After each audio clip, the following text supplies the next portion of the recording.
You guys want to get on JJK? Yeah. Yeah, I'm down. So, guys, we got Jujutsu Kaisen, episode 16, Thunderclap. Love that name. Love that name. So, yeah, we're still in Shibuya, but, no longer is it Jogo and Toji, the one handing out hands, L's, bows, whatever you want to call it. We have a new big bad in town. Sukuna's here, our guy. So, I'm excited to see what's going to happen. I know you guys were too. So, we'll get right to the start of the episode. So we start off with this episode with Toji, kind of circling Megami, and is really looking like, he's really ready to box. He's going after the strongest person from last week, and it kind of saved Megami from Gojo unknowingly because everybody else got literally fried, cooked, barbecue chicken alert, as Shaq says. Yeah, like one shot too. I think Megami would have got cooked, like for real. So like a more traditional battle, a more drawn out battle, I think is more Megami style with his Shinagamis. But Megami kind of realizes almost instantly that he's not able to do jack shit against Toji, and he calls in his rabbits, his little escape rabbits, to help him out. And I know you guys saw this a million times on the internet since last week, but Toji boxing out those rabbits was so cool, man. It was so nuts. They were in that warehouse. But what did you guys think about the scene? What was your perception of it? The slow-mo and everything. I thought it was so gassed up. Dude, jaw just hitting the ground. Like, it was just so badass. Yeah. Definitely. Like, I didn't know he was capable of. I mean, I knew he was a badass, but I didn't know he was capable of like doing like a finger pistol type deal with just anything that's around him.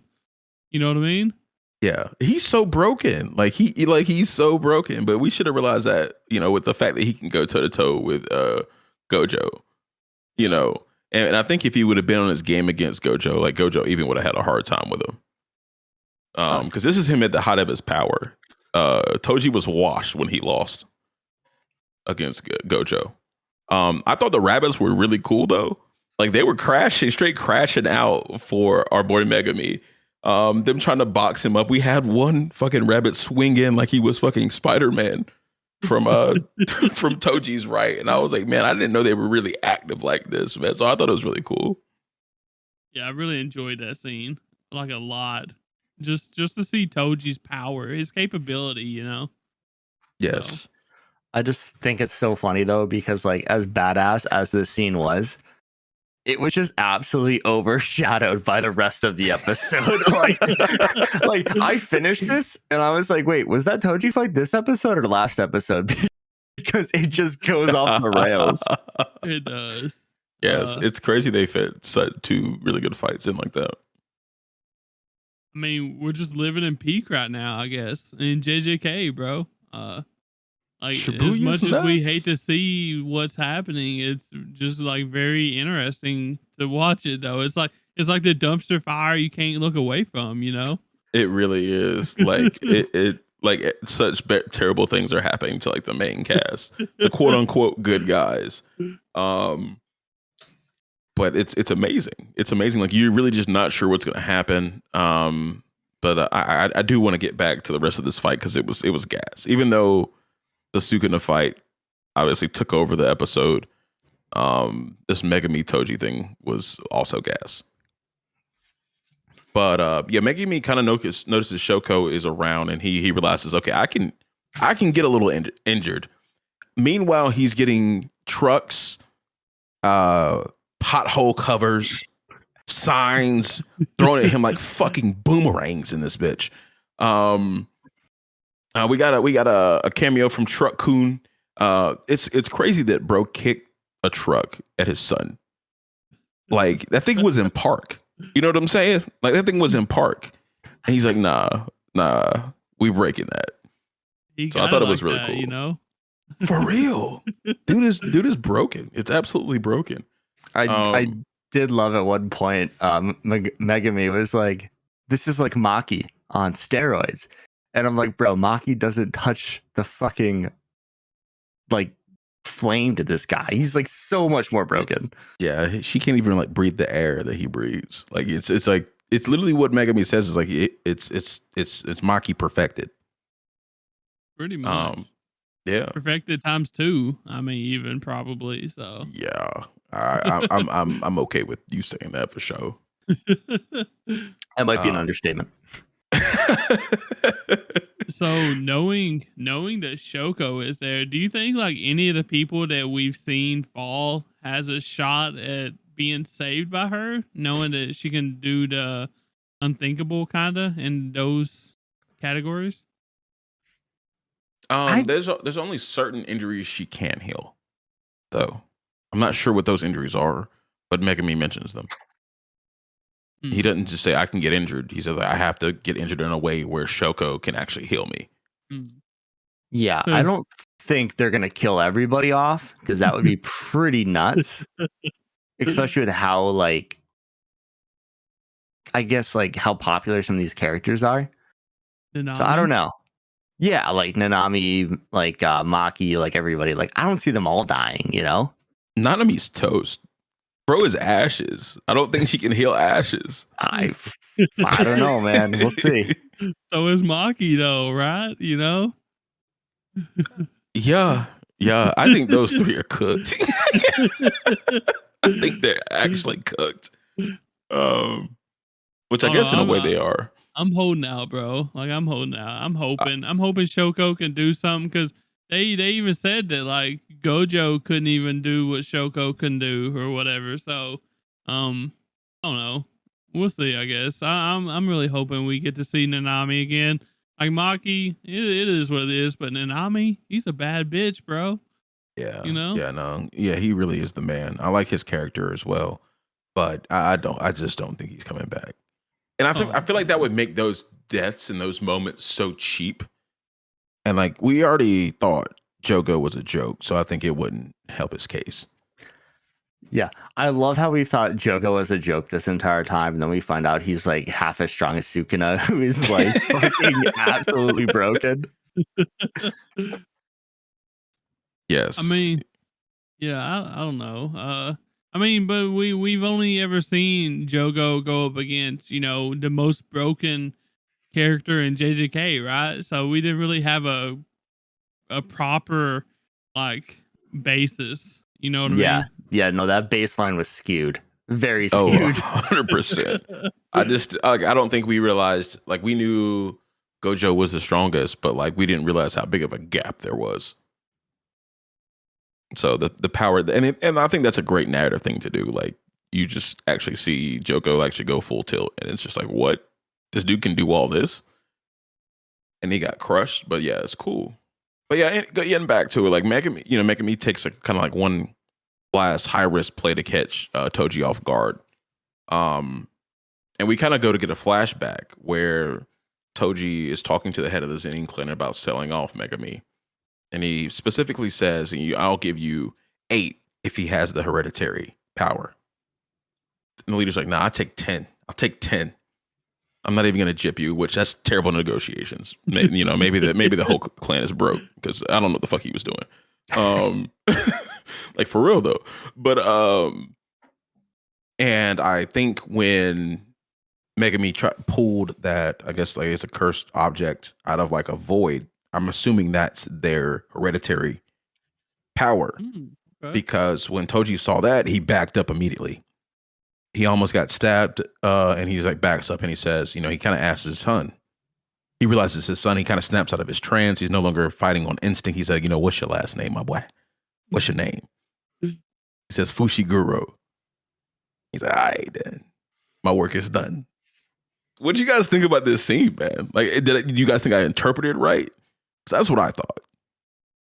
Something along those lines, definitely. I don't know if it was that or maybe he finally got a hold, because like that wasn't Toji mentally there most of that time. He was in a blind rage.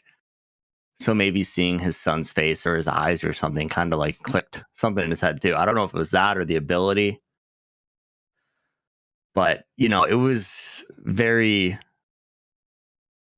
I was sad to see Toji go in that way. Like I wanted to see him go box Sukuna. I think that's what everybody wanted. But if he went and boxed Sukuna, then obviously, Megumi would have to have fallen probably, right? So, Yes. What I thought was gonna happen was like Toji was gonna like beat Megami within like an inch of his life, and then Sukuna was gonna like sense that shit and pull up on his ass. Okay. Because we know Sukuna wants to see how powerful Megami gets.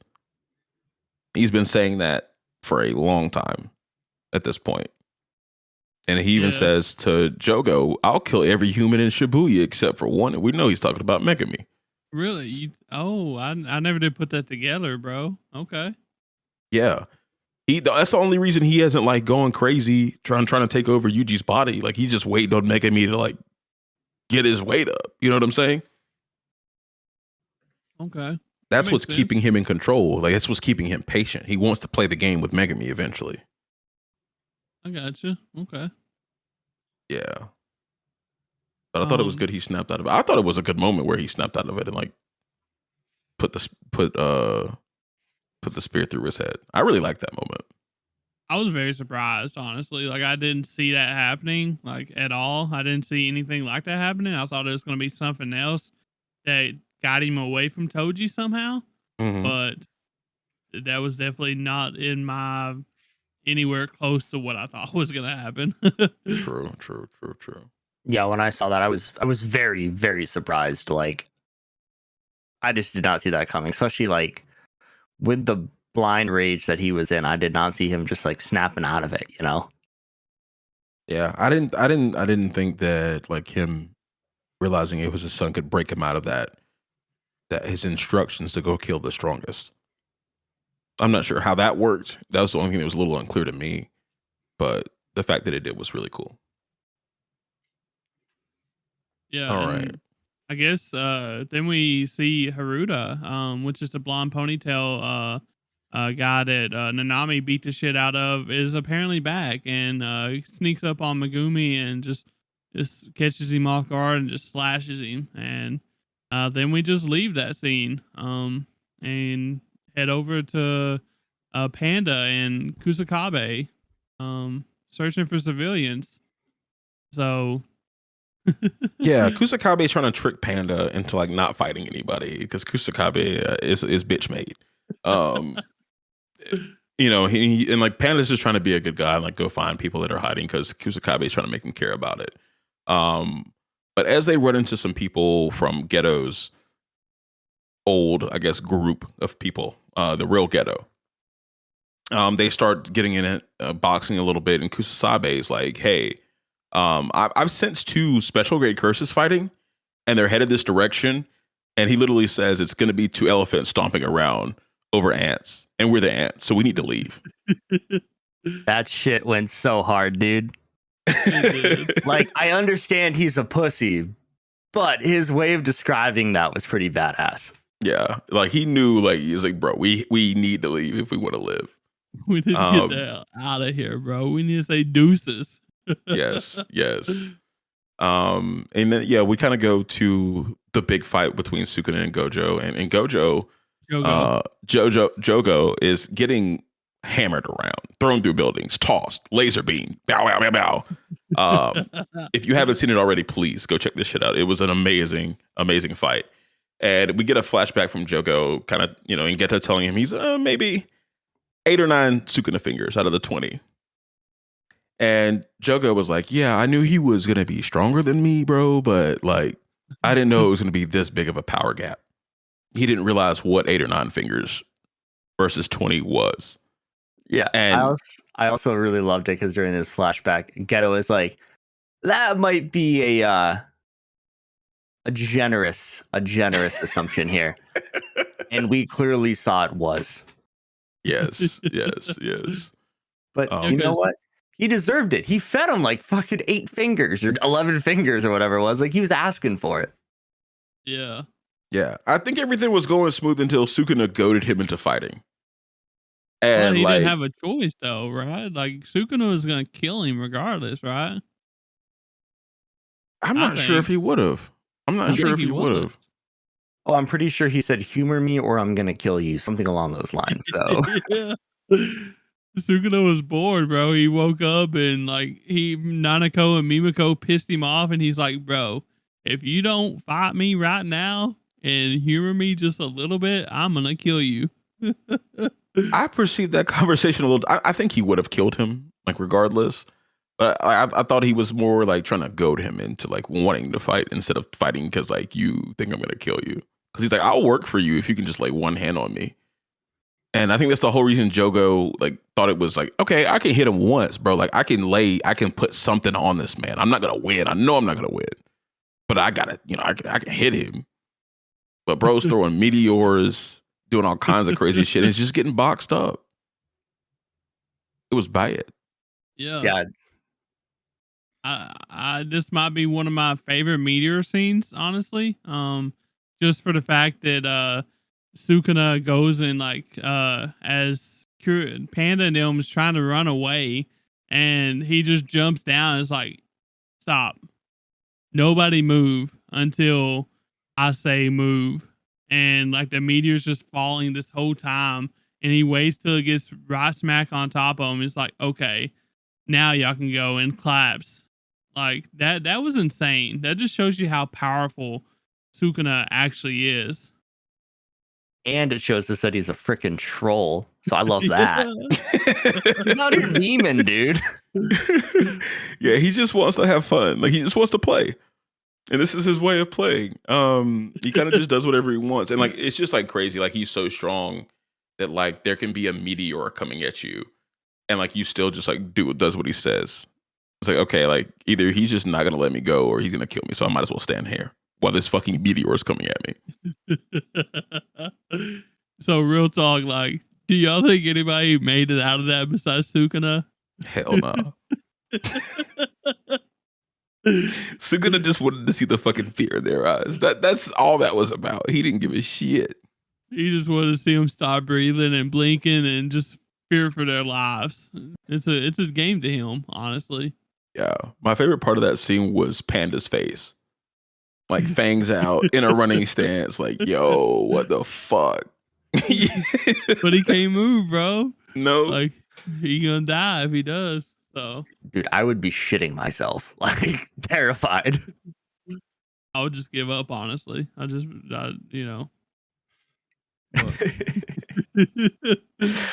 imagining that meme with what's his, it's a music artist, I can't remember his name, and he's just like looking up his sunglasses. That would just be Tyler. Oh. You're talking about the meme weekend where he's just just looking it up. Yeah. Just the weekend, just the weekend meme, yeah. I guess we get into like after all this is said and done, Sukuna kind of meets Jogo one last time and says he's gonna fight him with his own technique. And did y'all know that he could like just copy techniques like that? I don't think it was so much like a copy. I think I don't know what Sukuna's ability is, but I think he can just kind of do whatever. I think he's just that fucking talented, bro. I think he's just got it all. He's the total package. He can just do whatever. Yeah. I mean, Jogo was kind of like shocked though, that he was able to use it. So yeah, I mean, the only techniques we've seen Sukuna use are slashing. I think he like cleave, and I forgot what his other move is, but everything has been around cutting things into itty bitty little bits. Yes. So watching Homie, I'll go for it. Yeah, and then Jogo's also surprised. He's like, "You can fight me with my own element." He's like, I thought his specialty was slicing and slashing. So yeah, he was taken aback. But Sukuna's, go ahead. I'm gonna let you go. Yeah, so I was just gonna say, I mean, Sukuna does one of the most badass attacks we've seen in JJK yet. He literally creates a flame arrow and pulls it back. It just absolutely obliterates Jogo with it to the afterlife. Like it was freaking cool, and the way they animated it was really well done. Yes. I thought it was a really, really cool scene. Like he had like the fire just like dripping off of his hands. One cool detail that I got out of this last part of the fight was like it had gotten so hot where they were standing that the glass that was coming off the buildings was just melting in midair as it was falling. That was really, really cool to me. I was like, they like showed that it was like fucking 800 degrees Fahrenheit in that bitch. Like just they were just standing in it. Yeah, I loved how like they started to show it heating up and like they showed like a soda can explode. And then by the end of it, we're watching glass melt. So that's really good like context clues to show just how hot it's getting, you know? Yes. And I believe it was as Jogo was like charging up his meteor we just talked about. Or while they were fighting, they showed like a temperature sensor, and it went from like 19 degrees Celsius to I think to like 1900 or like 900 degrees Oh. Celsius, almost like instantly. And that was just them boxing outdoors over it. So like it was hot. It was the depths of hell in Shibuya. Gotcha. But yeah, like I really liked another thing I liked about the ending there was like that Sukuna was like, yeah, I know a lot of people explain their abilities, but I'm not going to do something so petty as to try to explain my ability to you. Because we know in this universe they have a reason for it, unlike most anime where they just yell out their abilities. They do it to like trick you or make you think about how to beat them instead of fighting your own fight. Sukuna's like, nah, we're just gonna go raw power. But what do you guys think Sukuna's ability is, though? I think it's like I don't want to say like the ability to steal somebody's, but I think it's like power replication or something along those lines. Because I mean, he pulls out a flaming arrow and fighting a fire guy, so I'd be curious to see what else he can do. You know? True. Sukuna was also surprised he didn't know what his power was. So very interesting. You've worshipped me for how long? You don't know what I can do? Right.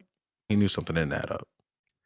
So before we get to the like end of this fight, did you like the conclusion, I guess? Did you guys have like a favorite technique that Jogo threw out there? It's got to be the meteor, right? Yeah. Nah, dude. The two magma hands coming up and pushing two freaking skyscrapers together on that shit was so hard, dude. Like I did not expect that. Like meteor, yeah, he's a volcano man. That makes sense, right?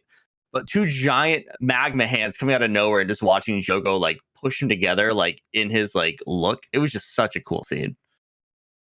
Even after where we get the T pose from Sukuna, right? Yeah. Yeah. So T pose is officially in the requirement for anime fight of the year because I believe Kaido did it during his fight with Luffy. One thing I found really interesting about this whole fight was when they was at the bottom of all the buildings after Sukuna just threw him through all of them, and he's like the moonlight shines down and makes me see how pitiful you are or something like that, and it looked like he was like a grim reaper, and then he was just like, okay, do your best, try your hardest, get up and give me some more, and just laughing. I really love that. It just shows you who Sukuna really is. So yeah, he was like holding him by his collar, like, you can do it, buddy. One more time. I'm brave, one more round. You got one in you. Yeah. I'm probably gonna go rewatch this when we finish up tonight. It was so good, bro. What did you guys think about the after Sukuna kills Jogo with his flaming arrow, which we didn't even get to see like the final clash there? What did you guys think about what Sukuna was talking to Jogo about? So first off, I was really confused how Sukuna can just go to the afterlife. Basically, like it showed the other cursed spirits, and then just Sukuna chilling in the background. I was like, wait, is this like between the plane? Like he's like looking at death, and Sukuna standing there in the real world. Like I was just kind of confused by that, But I think Sukuna that's was what it was. too. Sukuna was too, though. He was like, this has never happened before. And Jogo was as well. So everybody was kind of confused about it. Why it happened, where they was, and all that good stuff. So yeah, I was thinking maybe because Sukuna doesn't have an actual body of his own yet, so he's kind of just hanging out in purgatory. Okay, maybe, but yeah, could be.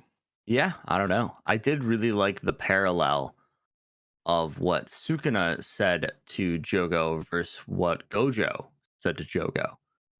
Because if you guys remember when they first fought Jogo and Gojo, he was like, "You're weak. You're nothing. You're weak." but Sukuna had the respect to say, like, you're strong, be proud of what you just did. And I really like that. Yeah. Yeah, and then Jogo's like crying, and he's like, "What is this coming out of my eye, my big weird ass eye?" And Sukuna's like, "Bro, I don't even know. I don't know that." Yeah, I've so they don't know I've what never crying done that is. before. Yeah,